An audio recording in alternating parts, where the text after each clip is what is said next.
it's indeed a pleasure. So our first session of the day, Performance Realities of 2020, will be presented by Matthew Burke, Regional Manager, Pacific SDR. Hi, Matthew. Good morning. Good morning. How are we? I'm fine. How are you doing? Very well, thank you. Thank you very much for the opportunity. Right. I'm just bringing up my presentation now, so sure. Should be All able right, to now see that. Perfect. Excellent. Yeah. Thank you again for the opportunity, and good morning, everyone who's out there virtually listening in today. Thank you to Manav and the Hotelivate team for the opportunity to present. I wanted to spend the next 20 minutes talking through three key things. One is just to give you some perspective of what has happened around the world from a performance perspective since COVID-19 has taken hold globally around the world. Secondly, what does that then look like for India and the South Asia region? And then thirdly, kind of the tangible piece for you all to take from this, as much as the earlier is the interest point, is, how is the recovery taking shape? And for you at the individual or collective business units, what can you take from that and how you can potentially apply it? So firstly, just what has been happening around the world. And to give you, I suppose, one glimpse of that and to put it in sort of a visual sense, you can see here, this is showing every single submarket back from May through to late August. And what it shows is that those red dots of submarkets around the world that were reporting less than 25% occupancy have progressively shrunk over time. So definitely the gloomiest days are behind us in terms of the forced shutdowns and closures and low occupancy. However, you can see that there is still a large component of the industry who are reporting at less than 50% by those yellow and red bars. If we then look at the sort of three global areas, taking the US, China, and Europe, and this is tracking their occupancy from the beginning of February. So obviously China was already in the midst of its shutdown period, and you can see by that blue line the gradual increase in occupancy over time. Then as the US and Europe went into their shutdowns, you can see that the decline for Europe was much steeper and much more longer in terms of its period. The last thing I draw your attention to on this slide is that the plateauing effect you're starting to see as summer comes to an end in the Northern Hemisphere, how that is starting to play out in terms of a plateauing impact of that.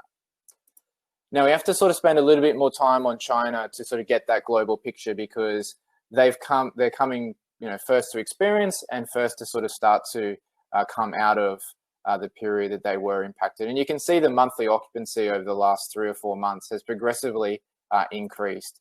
And in a comparison to 2019, they're only 13 percentage points from where they were at the time. So they're making some good inroads to that. And how is that taking shape? Well, there's kind of 3 phases, and this is taking the daily data of China back from March. You see phase 1, sort of the early signs of some leisure travel starting to come through. The second phase, as small components of business activity is starting to come up in some of the second tier cities. There's a little bit of a hiccup from the second wave where Beijing had a shutdown. And then thirdly, as the economy and the confidence starts to build, we're then getting more activity across the market. And to kind of sort of summarize that in totality, this is having a look at the collective of the tier 1 cities, the sort of second tier and emerging cities, and then the remaining cities across China. You can see as a comparison to their performance of same time last year, that progressively over both in June and into July, they've all seen a marked improvement in terms of their overall RevPAR performance to where it was the same time last year. However, what I'm trying to also illustrate here is that the big global gateway cities are the ones that haven't recovered as quickly as yet as those that are the sort of more spread out cities, which is related to smaller business activity and the leisure activity that has been happening and we're seeing across China at the moment. And I'll talk a little bit more about some of those points in the third section I'll run through. The next thing I wanted to talk through is just more specifically what you're seeing in India and the South Asia region.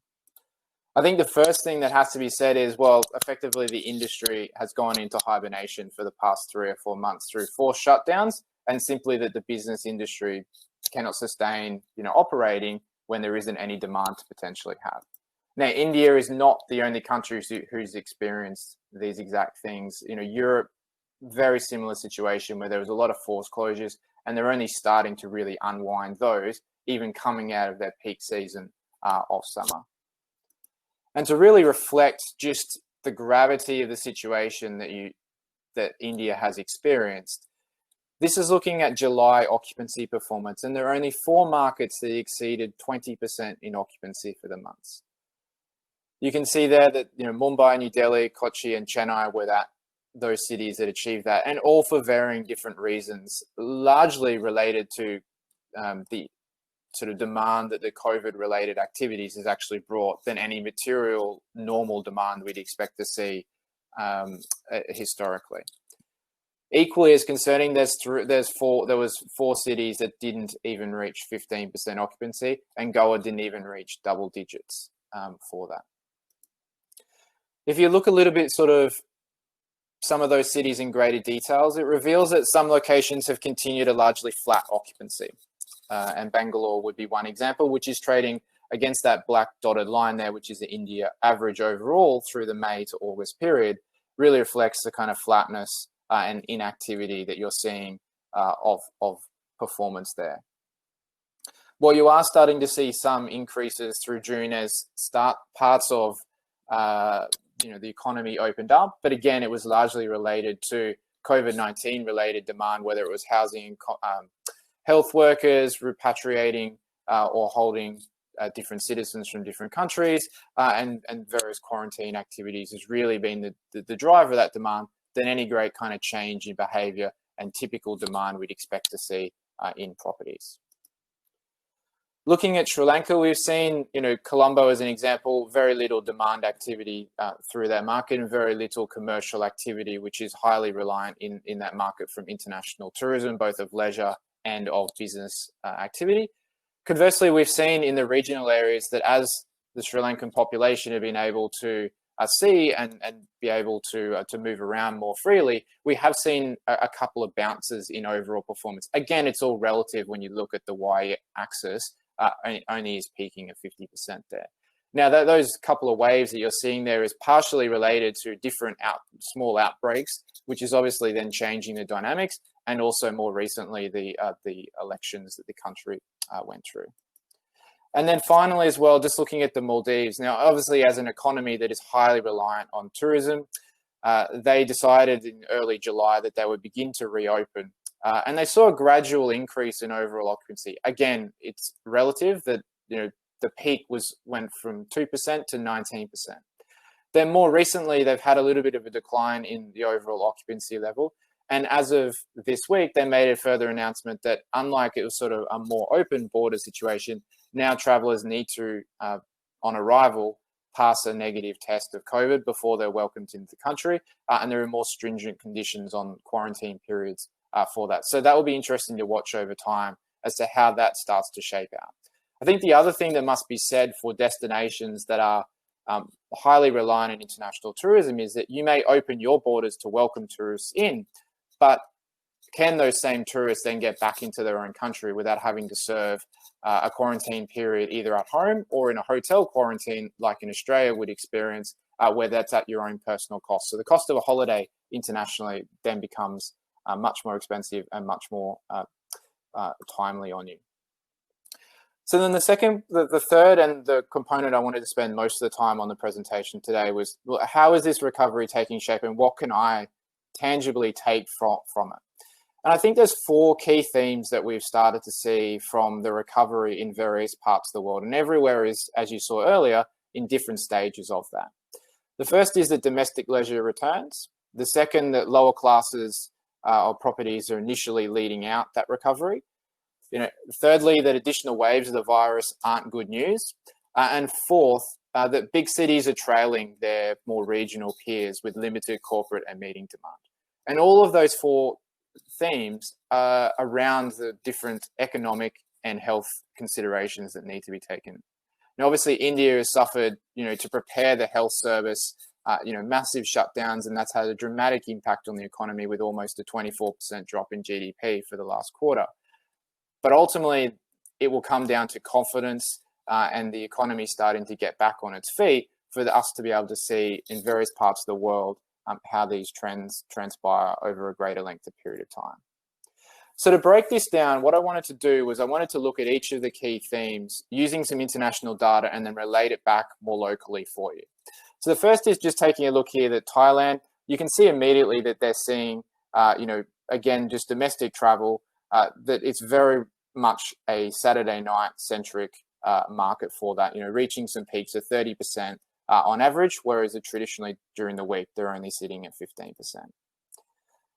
Taking Australia and New Zealand as another example, you can see that the dramatic decline in overall demand performance relative to the same time last year, and then the gradual recovery you saw. And New Zealand obviously excels a little bit further for a period of time as they were reporting COVID-free across the country. But related to those Saturday night peaks is obviously where that demand is then going in terms of the improvement. And in Australia's case, we're seeing that the capital cities are staying flat, and you can see their demands relative to last year is just pretty much drifting sideways. Whereas the regional performance had a more initial uplift and then has stabilized at that level. So what does that then mean for in an Indian context? Well, I've taken a bunch of regional markets here and just then shown and illustrated through the grey bars the Friday and Saturday night period. And you can see some regional destinations are continuing to remain flat like Goa. We haven't seen any marked improvement to that, which is quite interesting when you look at the anecdotal evidence that the home rental market is performing extremely well. So there's a question there for the hotels as to how do they pivot or try and attract some of that market, particularly as more properties begin to reopen. And then on the reverse side, in the Rajasthan state, you're starting to see two of its destinations, Udaipur and Jaipur, start to actually see some business come through. I mean, again, that seems to be based on the feedback of consumers having an understanding of, what the conditions are of travel within the area, and also some of the environment that's giving consumers confidence to be able to travel. Equally for Sri Lanka as well, you're starting to see, the weekends are where they're seeing the peak periods now that there is more confidence within the market for that. And then the other aspect as well, this is looking at forward-looking data. So not only does STR have historic data, but also forward data. And we're in the position of building that out in India at the moment with just over 300 properties participating. So really excited to have data for that in the future. But looking at the Australian context here, you can see even for the capital cities, not just even in the regions, that 4 of the major cities in Australia are seeing the Saturday night peaks, whereas that corporate demand and meeting demand, which you typically see during the week, is quite low. The second aspect I wanted to talk through is that I said that lower classes are leading out the recovery initially. And this is taking a look at China's performance at a mainland China level. And you can see there at the beginning that as a comparison to occupancy at the same time last year, that this is taking from just May, you can see the huge disparity between how close the performance is for mid-scale and economy. Well, it's almost 3/4 of what it was last year, relative to less than 50% for the higher tier classes. And you can see the gradual improvement over time has gone from being a massive difference of over 25 points to almost negligibly zero in that period of time. So really that is something to watch over time as to how does that luxury segment start to rebound. And it may be a little bit slow because some of the segments aren't available initially. And so therefore, if you're a mid-scale or economy property, how do you leverage the demand you're seeing more broadly relative to specific to a luxury property?